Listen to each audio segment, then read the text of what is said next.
Bismillahirrahmanirrahim. Assalamualaikum warahmatullahi wabarakatuh.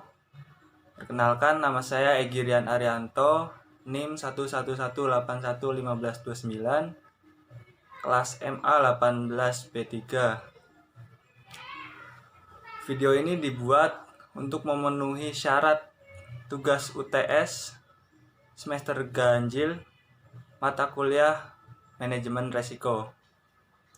Baik, di sini saya akan sedikit menjelaskan tentang pertanyaan-pertanyaan ujian tengah semester tentang manajemen resiko.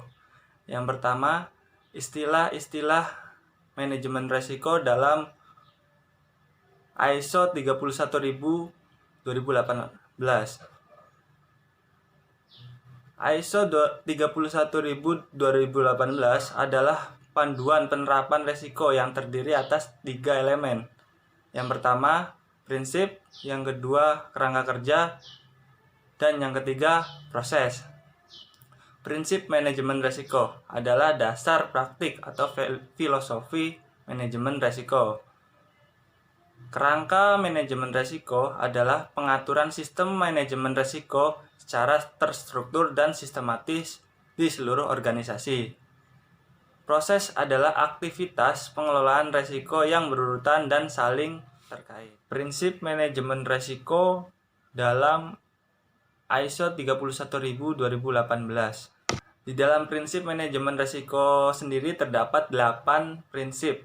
Yang pertama, terintegritas, yang kedua, terstruktur dan komprehensif, yang ketiga, disesuaikan, yang keempat, inklusif, yang kelima, dinamis, yang keenam, info terbaik yang tersedia, yang ketujuh, faktor manusia dan budaya, dan yang kedelapan adalah perbaikan sinambung. Kedelapan prinsip ini menyokong tujuan manajemen resiko, yaitu penciptaan dan perlindungan nilai. Nilai suatu organisasi diwujudkan dengan meningkatkan kinerja, mendorong inovasi, dan mendukung pencapaian sasaran. Penerapan manajemen resiko baru dapat dikatakan berhasil apabila organisasi meningkat setelah itu.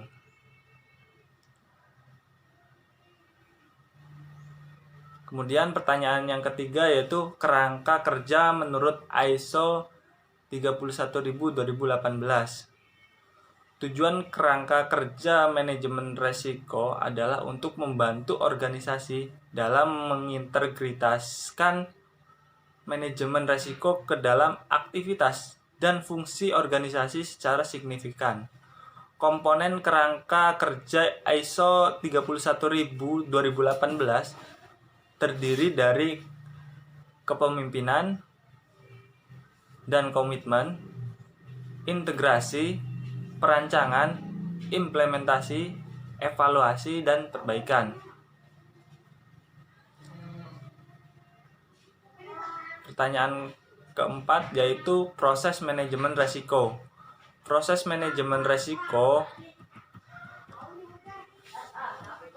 yang dimaksudkan di dalam ISO 31000:2018 adalah unsur implementasi dari kerangka kerja manajemen resiko yang dilaksanakan dengan proses manajemen resiko. Di dalam proses manajemen resiko terdapat 6 tahap proses yang terdiri dari 3 tahap inti dan 3 tahap payung. Proses ini diawali dengan komunikasi dan konsultasi di antara pemangku kepentingan. Selanjutnya, penetapan lingkup, konteks, dan kriteria yang diikuti dengan penilaian resiko dan perlakuan resiko menghasilkan keluaran proses manajemen resiko seperti register risiko. Keluaran proses ini ditindaklanjuti dengan pemantauan dan tinjauan serta direkam dengan catatan dan pelaporan.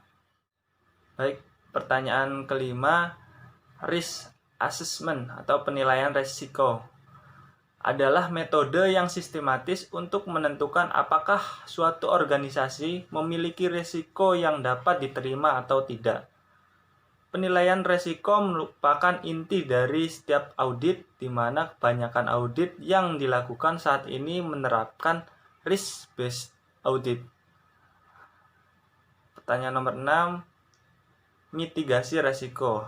Mitigasi resiko adalah pengambilan langkah-langkah untuk mengurangi kerugian yang dapat ditimbulkan dari dampak atau resiko.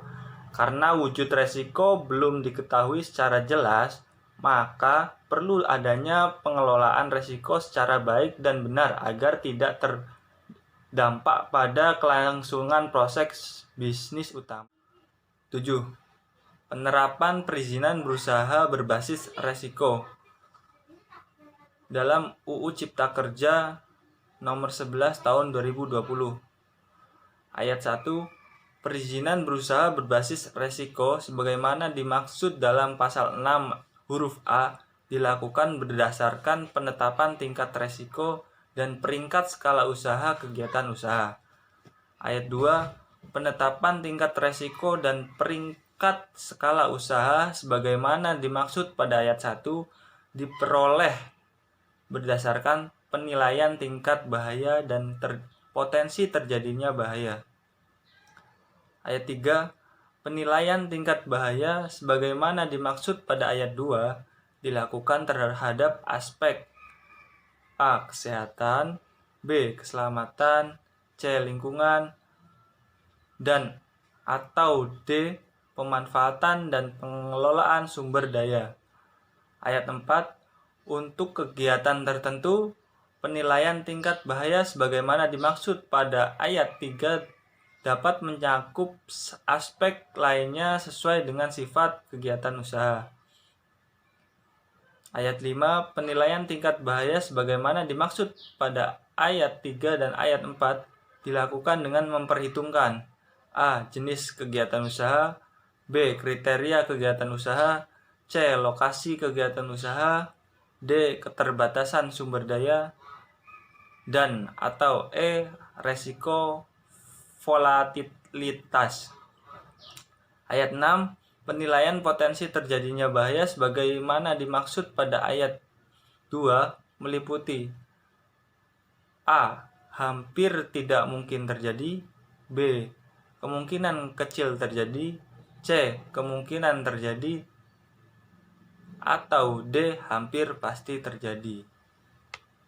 Ayat 7, berdasarkan penilaian tingkat bahaya sebagaimana dimaksud pada ayat 3, ayat 4, dan ayat 5, serta penilaian potensi terjadinya bahaya sebagaimana dimaksud pada ayat 6, tingkat resiko dan peringkat skala usaha kegiatan usaha ditetapkan menjadi A. Kegiatan usaha beresiko rendah, B. Kegiatan usaha beresiko menengah, atau C. Kegiatan usaha beresiko tinggi. Terima kasih. Sekian penjelasan dari saya. Kurang lebihnya mohon maaf. Wassalamualaikum warahmatullahi wabarakatuh.